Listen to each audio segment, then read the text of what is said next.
Welcome to the 10th episode of the Think Wildlife podcast. Today we have Monisha Krishna, who is the co founder of Sacred Groves.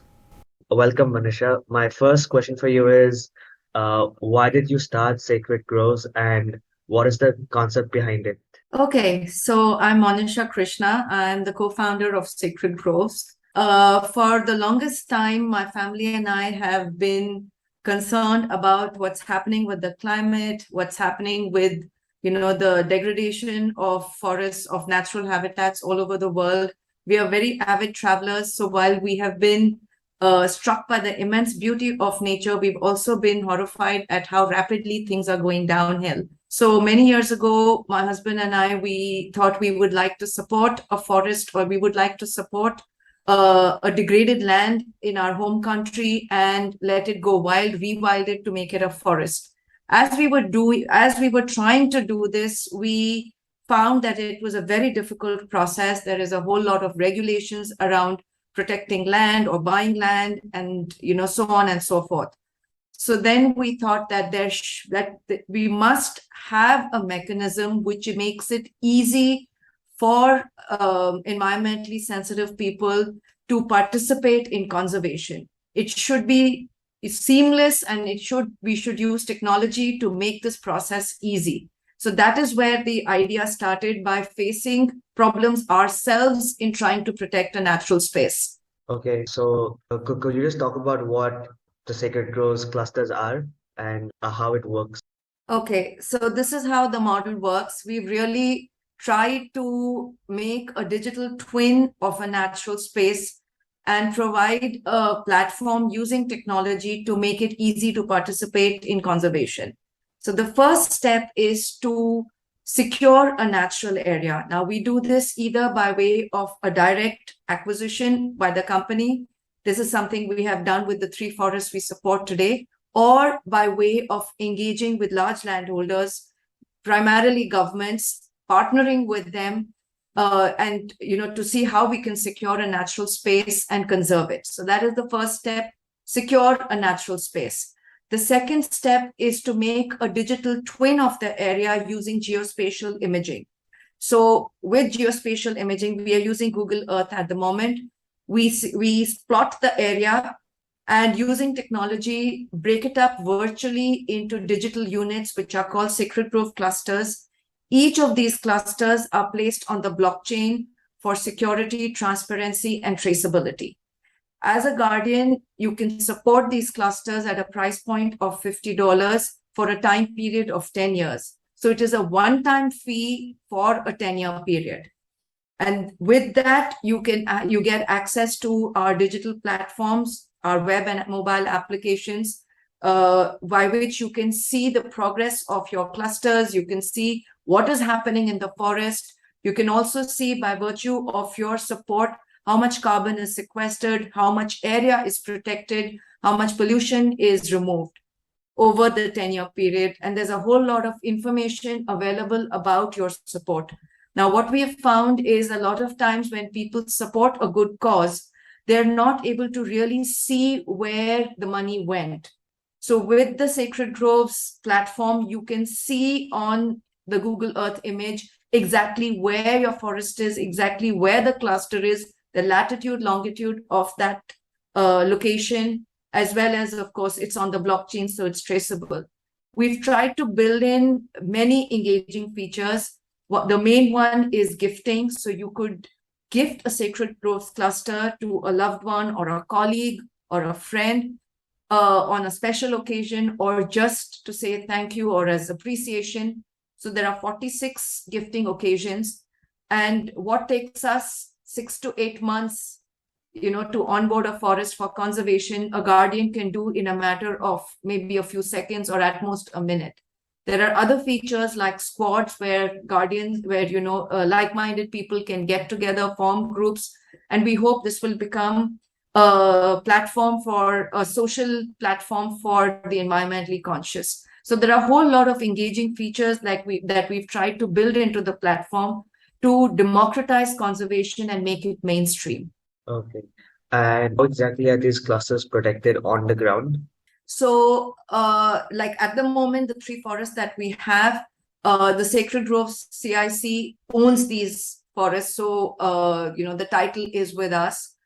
There are periodic surveys which are conducted where, our surveyors go out and see that everything is in order. We also obviously have, we use Google Earth to monitor the forest on a regular basis. That's great. And yeah, so why don't you talk about the three forests to protect as part of Sacred Groves? So we are protecting two forests in Wales. One is called Coedrial, the other is called Gigrin Prysig. Both these forests are ancient oak woodlands that were up for sale for timber. And I mean, if you go onto Google Earth and you see the location of the forest, the whole area in that, the whole land in that area is completely deforested and used for pasture land. So this land, when it came up for sale for timber, as Sacred Groves, we decided that we must protect the biodiversity of this space. So that is how we onboarded it. We took it out of the commercial timber market. In the case of our third forest, which is in Nova Scotia, Canada, it is a beautiful forest with a freshwater lake on one side and the Atlantic Ocean at the other end, and it has 5 subhabitats. This habitat was up for sale for timber and for recreational hunting. So by taking it out of these commercial uses, we have, we protect it, we protect the biodiversity of the space. Okay, that's great. And how do these Sacred Grove clusters involve the local communities and how, like, what are the local benefits? Because obviously, a lot of these areas were going to be used for timber logging or other economic activities. Right. So these were number one commercially available forests. So anyone who onboarded them could really do whatever they wanted with it. As Sacred Groves, we've elected to conserve these spaces. Just taking a tiny step back, Sacred Groves is incorporated as a community interest company in the United Kingdom, which means that we are at a beautiful confluence of a for-profit and a not-for-profit. So we are a social enterprise, we are for benefit, and we exist to serve community. There are two ways in which we serve community. One is the world at large by preserving and conserving natural spaces, and therefore trying to make a small difference in the climate change problem. The second is by serving communities that live in and around these areas. Now, the three forests we protect right now do not have any communities which are in and around the area. However, we are speaking to various governments all over the world where each of these locations we will need to have a separate forest management plan which will take into account all the concerns of the communities which live in and around. And until all these communities are part of the solution and not the problem, we cannot hope to make a difference at scale. So each area we will have to get into, individual plans over there, depending on what is required. On similar lines, what do you think is the role of community conservation going forward as a movement has really picked up, at least in India? So all over the world, sacred forests, there are sacred forests all over the world. And it has actually been documented by the COP26 that most of the primary forests around the world are in their pristine condition because communities have worked together to preserve them and to take care of them. So it's something which is actually ancient, and in a way, we're going back to our roots by involving communities and by conserving these spaces. So, and in fact, the inspiration for the Sacred Groves really came from a visit that my family had made to a sacred forest in the northeastern part of India in Meghalaya. Where we visited the forest, we saw how the local community there cares for the forest, respects and reveres the forest. So that is the connection we are trying to make with our platform, where we are able to connect, urban folk with nature and getting back to the reverence and respect that we all need to have for nature. Okay. And how can the general public be more involved in the rewilding and restoration movement? So now there are many ways that public can get involved. I'm now talking very, very generally. So there are three principles that we talk about and we believe in. The first is be aware. Be aware of what is happening around you, what is happening in your community, in the area you live, in the place you work, and so on and so forth. Only when you're aware, you will be able to take any actions. The second is be mindful. Be mindful of your everyday choices. Be mindful of really what it is you do and how you engage on various levels. It could be things like deciding not to use a plastic bag. It could be something like you carry your own water bottle to your place of work. So these small changes can go a long way. The third thing is be hopeful. A lot of times when we speak to people, they get either overwhelmed, or there is this whole level of apathy saying that climate change is such a huge problem. What can I do as one person? So all the three things are very important. At Sacred Groves, we have created a platform by which you can participate even if you can't physically be in a certain place. You can virtually participate and you can make a difference. So we really believe in leveraging the power of one. If everybody says I will make some actions, it will make a big difference. That's a very optimistic outlook. So, what is the long-term vision of Sacred Groves? So right now, the forest that we support, we do realize it's just a drop in the ocean. We have just begun. Unless we are able to support many millions of hectares of natural habitats, it will not make a difference really to this whole climate change problem. There are two, three things that I want to say in this context. Number one, the world loses a soccer field equivalent of primary forest every 6 seconds. That's 1.76 acres of forest every 6 seconds, which is really a horrific statistic. The second is we are at the risk of losing 1 million species to extinction. Point is, as per the UN RED, if we were to halt forest degradation and deforestation, it could provide up to 30% of the climate problem. So we are really trying to attack this whole problem of deforestation, degradation, and so on and so forth.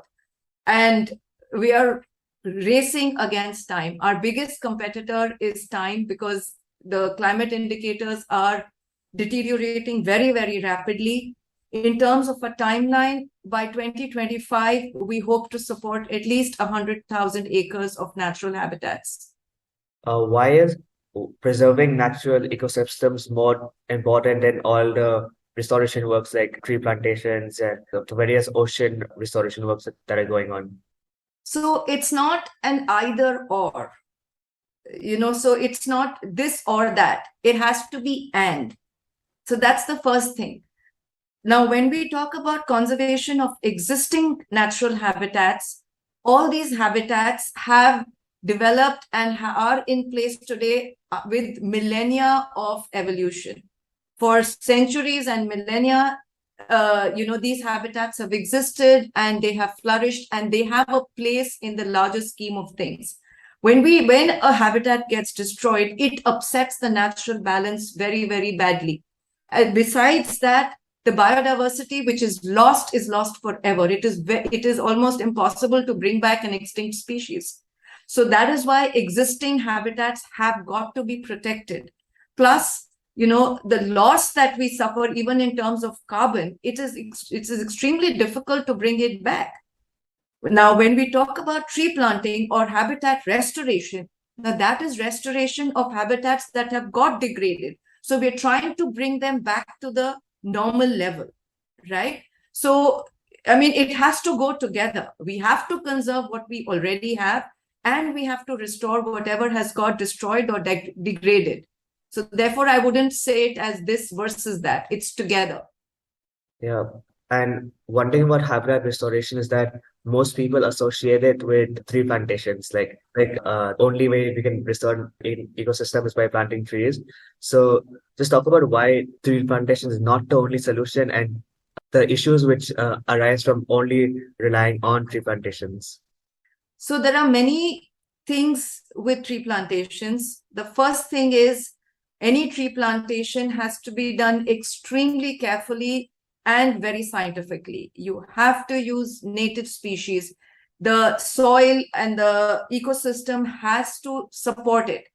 So that's the first thing about tree plantations. The second thing is all habitats are not habitats which have trees. For example, a wetland does not have trees at all, or a grassland does not have trees at all. So if you were to put grasslands, if you were to put trees in a grassland, or if you were to put trees into a wetland and it sucks out all the moisture from the soil, you're actually doing a disservice and you're upsetting a balance which is already there.